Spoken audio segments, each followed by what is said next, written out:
Right before the founding and establishment of NASA, there was a significant historical event that holds the key to understanding the reason behind their lies and the signing of the UN Treaty on Antarctica. But before looking at this event, it is necessary to examine the theory of the Big Bang, and any historical reference to such a phenomena before the theory was established in 1929 by Edwin Hubble, who was influenced by the work of Albert Einstein and Georges Lemay. When tracing the beliefs and theories on the origins of the world we inhabit through history, I discovered various creationist tales, primarily of similar nature to the Abrahamic view of creation. I also encountered various works of philosophers and scientists such as Aristotle, Immanuel Kant, Johannes Kepler and Isaac Newton that proposed a theory of the infinite nature of the universe. There is one text, however, that predates all of these ideas. The Kabbalah, a tradition of Jewish mysticism that can be dated back to 13th century BC, 1,000 years before Aristotle lived. In traditional understanding, it is said to originate from the time of Eden. The Kabbalah's account of the origin of the earth and universe is a complex one, but the summary of its vision can be understood through its concept of Ein Sof, which translates to unending or infinity. The Kabbalah lays out its origin story as such. In the beginning, the Ein Sof withdrew into itself, creating an empty space or vacuum, within which the forces of Din began to take on an independent life. The contraction of the Ein Sof thus resulted in a purging of the harsh dross, which contained all elements of potential evil from the being of God. The empty space thus contained the forces of Din and a remnant, the Reshimu, or impression of the divine light. At this point, the Ein Sof emanated a ray which is represented in the first letter of the Tetragrammaton. This ray worked to organize the opposing forces that now filled this space. The opposing forces were together in a vessel no bigger than a tiny spark. This ray caused the shattering of the vessel and formed the planets and brought into manifestation the primordial man.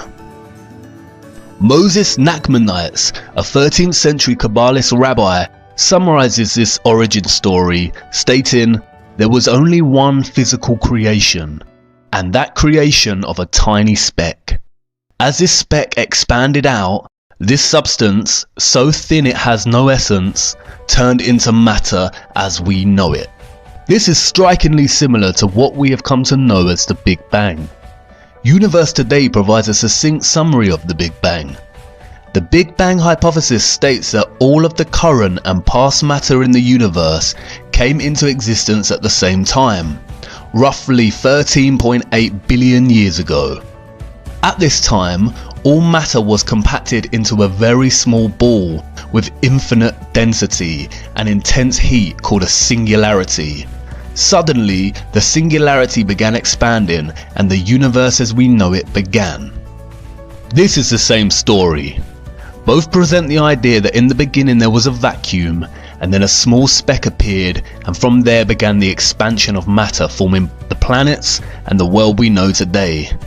The only difference is that Kabbalah is written in a mythological discourse and the Big Bang is constructed in scientific discourse. But stylistic language choices aside, it appears that the Kabbalah had worked out the origins of the universe a long time before Einstein, Hubble and others. This leaves us with two conclusions from this discovery. 1. Contemporary Big Bang theory has proven the Kabbalah and its teachings. All people who believe in this theory should seek out the Kabbalist rabbi to learn more about what they believe. Or 2. Contemporary Big Bang theory was stolen from the Kabbalah, in which case neither is correct and it is all a big lie. I will return to this origin story shortly, but before I do, it is essential that we look at some of the esoteric teachings of the Kabbalah. Kabbalah in Hebrew means to receive or to orally receive. The secret, esoteric teachings of its mysticism were orally taught, written in codes, numerologies and symbols. Symbolism and numerology are especially important in Kabbalistic mysticism. Many books of the Kabbalah are extremely cryptic in nature, especially the Book of Zohar, which translates as splendor, and the Book of Bahir, which translates as illumination. Both texts have been deemed to be coded with gematria, which is a form of numerology where letters have corresponding numbers. A well-known example of Hebrew gematria is the word chai, which translates to alive, and is composed of 2 Hebrew letters that add up to the number 18. This has made the number 18 a lucky number for Jewish people, and gifts of money in multiples of 18 are very popular. Symbols are equally important in the Kabbalah and have been used as a method of conveying meaning and their secret teachings since its inception. Some of these symbols are widely recognized. For instance, the Kabbalah Tree of Life, or the Sephirot, the Hamza, and perhaps most famously, the 6-pointed star, the hexagram, or what is now referred to as the Star of David, and the symbol adorning Israel's flag. It is found in early texts of the Kabbalah, and its earliest Jewish association dates back to the Leningrad Codex of 1008. It is this 6-pointed star that I would like to focus on now, for you see, it was not always a symbol of Israel, nor is it exclusive to Judaism. To understand the hidden history of this symbol, we must first journey to the year 1760 as Mayor Amschel Bauer returns to Frankfurt to take over his deceased father's business in money lending. Before his death and in his son's absence, Mayer's father had mounted a coat of arms on the front of the entrance to the counting house to honour its name. The sign features a hexagram against a red shield. It was because of this sign that Bauer changed his surname. Rot is German for red and Schild is German for sign, so he took the name and became known as Mayor Amschel Rothschild. As Mayer's business began to thrive due to his discovery of loaning money to governments rather than individuals, he enlisted Adam Weishaupt to create the Order of the Illuminati, which was completed and established on May 1st of 1776. Soon after, Weishaupt merged the secret doctrines of the Illuminati with the Continental Order of Freemasons, which was founded in 1717 and largely peaceful until this merge. He then went on to establish the famous Freemason lodges of the Grand Orient to be the Illuminati headquarters. In establishing this order, Weishaupt recruited 2,000 followers, including the most intellectual men in the arts, education, science, finance and industry. They were given the following instructions in order to gain control. Number 1. Use money and sex bribes to obtain control of men in high positions. Number 2. Colleges and universities were to cultivate students possessing exceptional abilities and train them specifically in internationalism. Number 3. All influential people were to be used as agents and placed behind the scenes of all governments as experts and specialists. Number 4. To obtain absolute control of the press. The drive for control and power soon began. Sending literature to Paris to provoke the stirrings of the French Revolution, Adam Weishaupt's courier was struck by lightning, revealing the text contained inside which outlined plans to provoke such a revolution.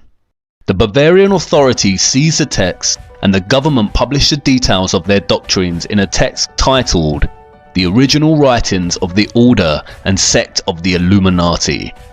Unfortunately, Europe did not heed their warning and the French Revolution took place, which made the Rothschilds a lot of money due to the laws that limited Roman Church taxes.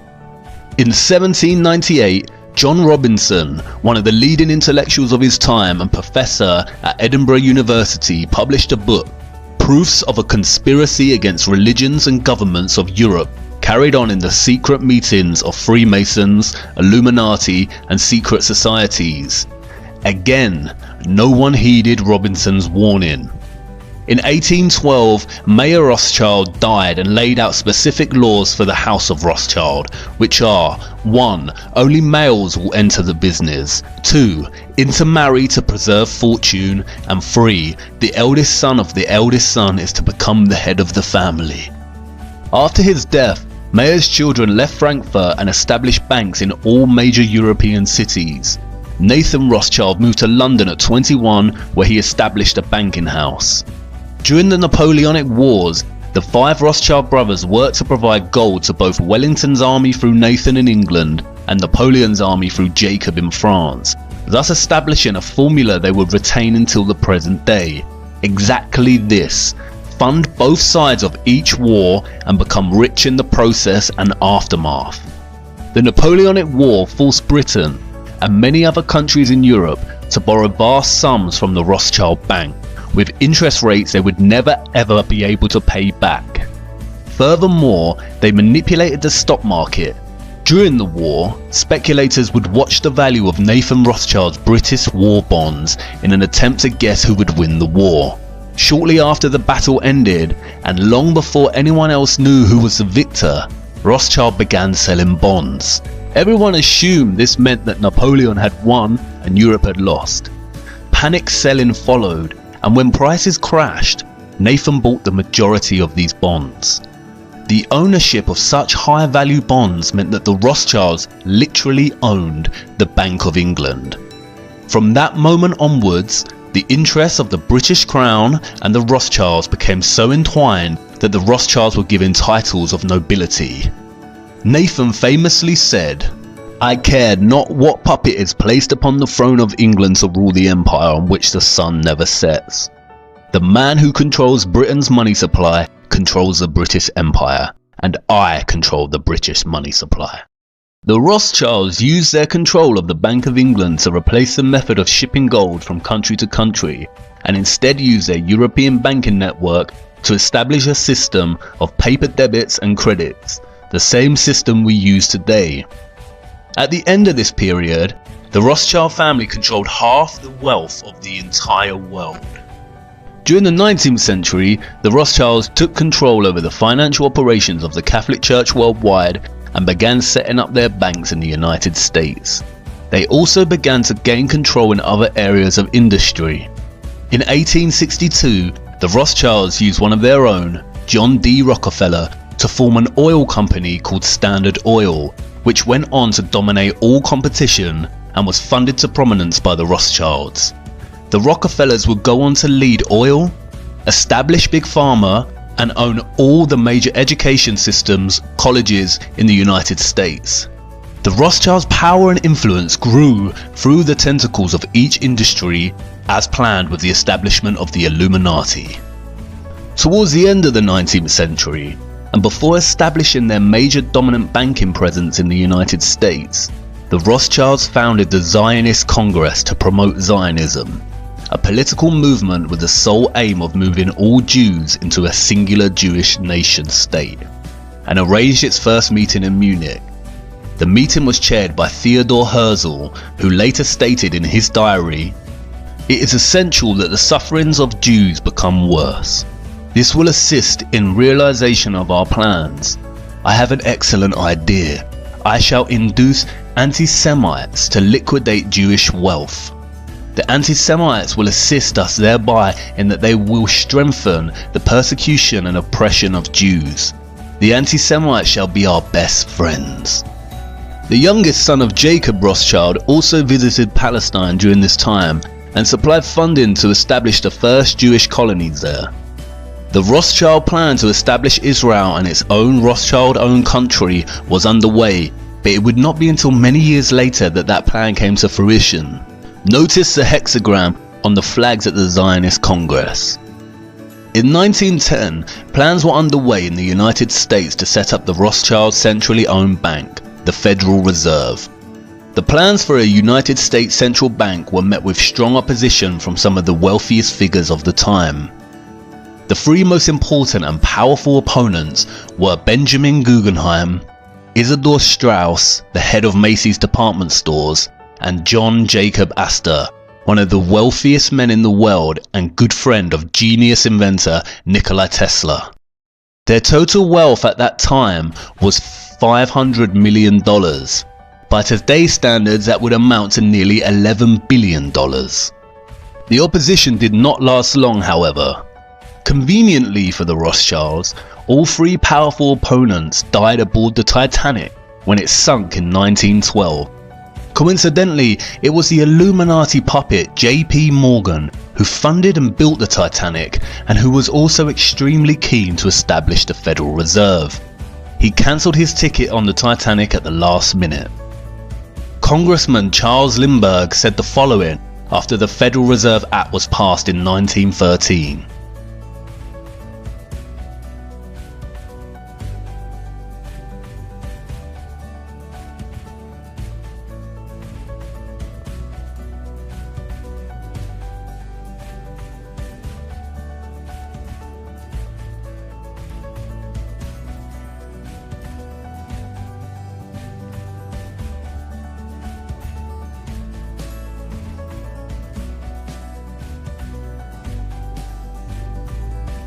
The last part of this statement is especially important. From now on, depressions will be scientifically created. Like two con men working a mark, the Fed made credit easy while establishment newspapers hyped what riches could be made in the stock market. Federal Reserve meant that the dollar could now be printed outside of the government's control. It would be used to drive economic war and depressions, and was the perfect machine for eternal debt. Abraham Lincoln fought against the establishment of this method and began printing his own debt-free money, what was termed greenbacks, during the American Civil War. Similarly, JFK signed an executive order which returned the US government the power to issue currency, bypassing the Rothschilds' own Federal Reserve. What do both of these presidents have in common? They wanted to print dollars for the American people against the wishes of the Rothschild system, and both were assassinated. During World War I, we see the same Rothschild war formula play out. The German Rothschild loaned money to the German government, the British Rothschild loaned money to the British government, and the French Rothschild loaned money to the French government. During the war, and while Britain is considering Germany's offer of armistice, Louis Brandeis, the elected leader of the Executive Committee for Zionist Affairs, sends a Zionist delegate from America to Britain, with the promise to bring America on the side of the British, provided the British agree to give the land of Palestine to the Rothschilds. The Rothschilds had interest in the Far East, and having their own governed state meant that they could own their own military, which they could use on any aggressor who stood in the way of those interests. In light of this, the British Foreign Secretary, Arthur James Balfour, drafted a letter which became known as the Balfour Declaration, to none other than dear Lord Rothschild. It states that the British government would do all it can to help establish Palestine a national home for the Jewish people. In 1919, the Paris Peace Conference was held to discuss reparations that the Germans needed to pay to the victors of the war. The host of the conference was Baron Edmund de Rothschild. A delegation of 117 Zionists headed up by Bernard Baruch brought up the subject of Palestine. The Germans felt betrayed as the nation had always had good relations towards Jews. The conference was also used by the Rothschilds to float the idea of setting up a world government called the League of Nations. Bernard Baruch then went on to found the Council on Foreign Relations in the US. The first objective of the Council on Foreign Relations was to gain control of the press. This task was given to none other than John D. Rockefeller, who set up many national magazines such as Life and Time magazine. With the Rothschilds' power presence now firmly established in the US, they soon began preparations for World War II. At the same time, Adolf Hitler, the Chancellor of Germany, was driving Jews out of governmental positions. A Rothschild puppet, Samuel Untermyer, the head of American delegation and blackmailer of President Roosevelt, called for all Americans to destroy German-made products, and thus began a large propaganda campaign. Once the effects of this boycott began to be felt in Germany, the Germans, who had demonstrated no violence towards the Jews up to this point, simply began boycotting Jewish stores in the same way the Jews had done to stores selling German products in America. This is the same year that President Roosevelt ordered the Illuminati eye to be placed upon all new dollar bills, along with the Latin phrase Novus Ordo Seclorum, which means a new order of the ages. 1 year later, Swiss banking secrecy laws were reformed, and it became an imprisonable offence for any bank employee to violate bank secrecy. This is all in preparation to cover the trace of the Rothschilds as they fund both sides of the war. You see, the Rothschild-controlled US company IG Farben would go on to arm Germany in the war and produce Zyklon B, the lethal gas used in the concentration camps. The Rothschilds also financed American IBM, which provided the supply machines to the Nazis to produce the punch cards to help organize and manage initial identification and expulsion of Jews, the confiscation of their property, and their eventual extermination. Interestingly, during this time, Prescott Bush, the father of President George Herbert Walker Bush, had his company seized under the Trade-in with the Enemy Act. He was funding Hitler from America while American soldiers were fighting against the Germans. The Rothschilds' connection to Hitler may be more understated than initially realized. As Hans-Jürgen Kohler's Inside the Gestapo states, Adolf Hitler's grandmother Maria was a servant at the Rothschild mansion.